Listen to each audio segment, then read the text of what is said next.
Quand j'ai commencé vraiment à conscientiser ma transition écologique, je me suis dit ok, j'arrête le plastique, je deviens zéro déchet. Et je pense que c'est un écueil dans lequel beaucoup de personnes tombent, de pas forcément avoir en tête les ordres de grandeur. Moi je suis allée à fond dans le zéro déchet, quitte à plus avoir d'énergie pour faire des efforts sur d'autres aspects. Aujourd'hui, je pense que ma poubelle jaune, elle a quand même quelques emballages dedans. Donc je ne suis pas zéro déchet, mais j'ai arrêté de prendre l'avion et j'en suis beaucoup plus fière. Bonjour, je m'appelle Colline Laurent, je suis freelance spécialisée en économie circulaire. J'ai monté un collectif qui s'appelle Encore et en ce moment je bosse pour un super projet porté par l'ADEME. C'est un site internet qui s'appelle Que faire de mes objets. En 2017, je bossais dans le retail et j'ai vécu la préparation et l'opérationnel d'un Black Friday. Et là, je me suis dit, ok, c'est pas du tout là-dedans que je veux continuer d'évoluer. On s'est retrouvés le lundi d'après le Black Friday à boire du champagne au bureau pour fêter les bons résultats. Et ouais, c'était vraiment un point de non-retour pour moi. Quand j'ai arrêté d'être salariée, j'ai pensé que je voulais créer une start-up dans la seconde main et je voulais appeler cette start-up Encore et du coup j'ai cherché des personnes qui avaient envie de travailler dans ce secteur-là avec moi.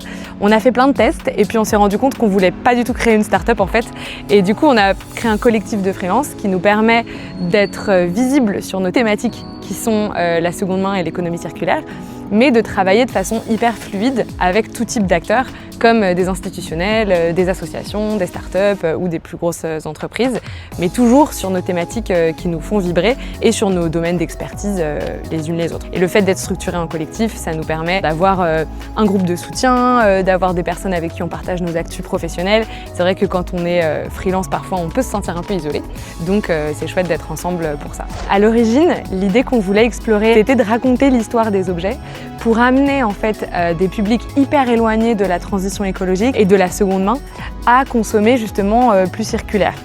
Parce qu'en fait, des personnes qui ne sont pas intéressées par le côté sauver la planète ni par le côté faire des économies, elles ont aucune raison d'acheter de la seconde main, sauf si elles sont touchées par la poésie du fait d'acheter quelque chose ou de récupérer quelque chose qui a déjà appartenu à quelqu'un et qui a une histoire. Et donc c'est ça qu'on a essayé de matérialiser de plein de façons différentes. On en a fait des petites étiquettes, on en a fait un podcast, on a fait des vidéos, enfin on a vraiment beaucoup exploré autour de ce thème-là.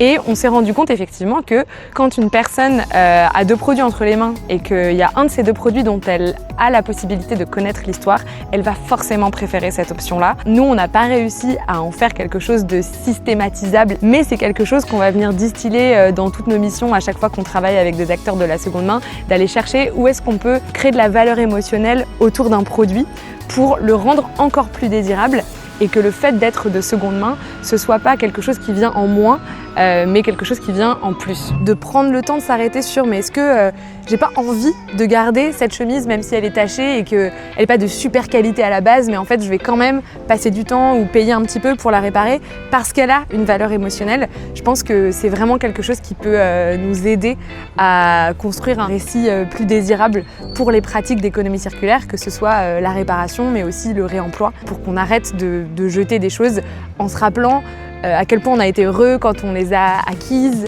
ou trouvées et qu'elles peuvent continuer de rendre heureux quelqu'un. Par exemple, cette chemise, c'est une copine qui me l'a donnée. On faisait un événement de troc de vêtements entre copines. Je vous encourage à le faire d'ailleurs, c'est hyper facile et c'est toujours sympa. Et elle était tachée et impossible de la récupérer. Et du coup, j'ai brodé dessus une petite fleur. Je suis vraiment pas douée en broderie, donc ça n'est pas très bien fait.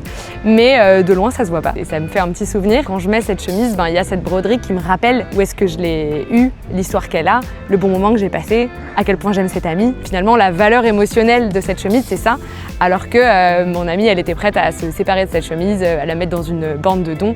Et du coup, sa valeur financière, à ce moment-là, elle était nulle. Et grâce à cette réparation, elle lui a fait gagner en valeur émotionnelle. Alors, le site Que faire de mes objets, en fait, c'est un site ultra simple sur lequel, quand tu arrives, tu dois saisir un objet dont tu veux potentiellement te débarrasser ou pour lequel tu cherches une solution pour prolonger sa vie. Et là, en fonction de l'état de cet objet, on te recommande, s'il est en mauvais état, de le réparer, s'il est en bon état, de le donner ou d'essayer de le revendre. Et surtout, on te propose de rentrer ton adresse pour te proposer des solutions autour de chez toi pour justement apporter une solution à ton besoin. Le but, c'est que ce soit vraiment un outil du quotidien qui permette en fait de plus avoir de doute quand on se pose la question de mince, un déchet électronique, où est-ce que je dois le déposer? En fait, je tape voilà, ordinateur, smartphone, sur que faire de mes objets. J'ai tout de suite une solution et surtout, elle est à proximité de chez moi. Je peux y aller à pied. En ruralité, parfois, les solutions sont accessibles un petit peu plus loin, mais on peut utiliser Mouvance pour y aller de façon non carbonée. C'est un outil digital, mais qui permet de trouver des solutions dans le monde réel pour aller rencontrer les artisans, les commerçants de son quartier pour passer à l'économie circulaire. C'est aussi un widget qui peut s'intégrer à n'importe quel site existant. Aujourd'hui, on a déjà plus de 150 collectivités qui ont intégré ce module à leur propre site internet. Ça leur permet juste en quelques clics d'ajouter ce module à leur site et donc de ne pas avoir à faire ce travail de recensement de qui sont les réparateurs de mon territoire, où se trouvent les boutiques de seconde main pour consommer plus responsable, etc. En fait, nous, on arrive avec quelque chose de déjà tout prêt qui s'installe pour eux sans effort et surtout, c'est gratuit.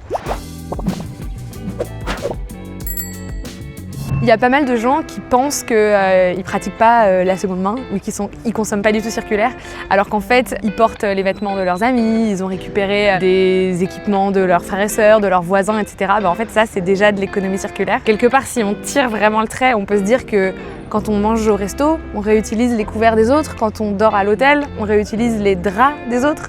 Donc pourquoi ce serait douloureux d'aller acheter des draps de seconde main pour chez soi, puisqu'on ose dormir dedans à l'hôtel? Parfois, c'est prendre conscience de ces petites choses-là qui nous fait se dire ok, en fait, du coup, je suis capable d'aller dans une boutique de seconde main pour acheter des vêtements ou des objets. Il y a un cliché qui est que mieux consommer, ça coûte cher. Il y a un autre cliché qui dit que acheter de seconde main, c'est pour les radins. Le fait que ces deux clichés-là coexistent montre bien que c'est ni l'un ni l'autre. Et on peut acheter de la seconde main de luxe, super cher, acheter que à manger, à boire dans des trucs consignés et que ça coûte super cher. Et on peut aussi faire des choix complètement différents, notamment de moins acheter, de réparer ce qu'on a déjà, d'acheter en vrac avec ses propres contenants et ça coûtera pas cher du tout. Donc en fait, tous les modes de consommation sont possibles avec un petit budget. C'est pas un truc de radin, c'est juste un truc de gens qui ont compris comment ça marcherait demain. Un des gestes qui m'a le plus fait progresser, on va dire, sur mon chemin vers l'économie circulaire, c'est le fait de savoir un petit peu et d'apprendre de plus en plus à coudre. Parce qu'en fait, au-delà de juste coudre un bouton ou savoir faire un petit ourlet en cas de besoin, qui déjà peut sauver des vêtements, c'est aussi de mesurer la minutie que ça nécessite, notamment utiliser une machine à coudre. Ça rend beaucoup plus légitime le fait de payer un professionnel pour réparer, que ce soit ses vêtements ou ses équipements, etc. Et en fait, quand on sait le faire un petit peu soi-même et quand on fait l'expérience de l'échec, on est derrière hyper content de payer 10 €, 15 €, allez 20 € pour une réparation que nous, on va pas savoir faire, mais du coup, on mesure le bien que ça nous fait, à la fois de pas racheter quelque chose de neuf et de prolonger la vie de son objet qu'on chérit, mais aussi sur concrètement, c'est un savoir-faire que l'on ne maîtrise pas. Et donc, c'est chouette d'avoir autour de nous des artisans dont c'est l'expertise et de soutenir leur travail pour qu'ils continuent d'exister. Dans mes rêves, dans 10 ans, on ne peut plus mettre sur le marché de produits qui ne sont pas réparables et de produits qui n'auront pas de valeur sur le marché secondaire, sur le marché de la seconde main. On en est très loin aujourd'hui, mais ça bouge, donc j'ai l'espoir.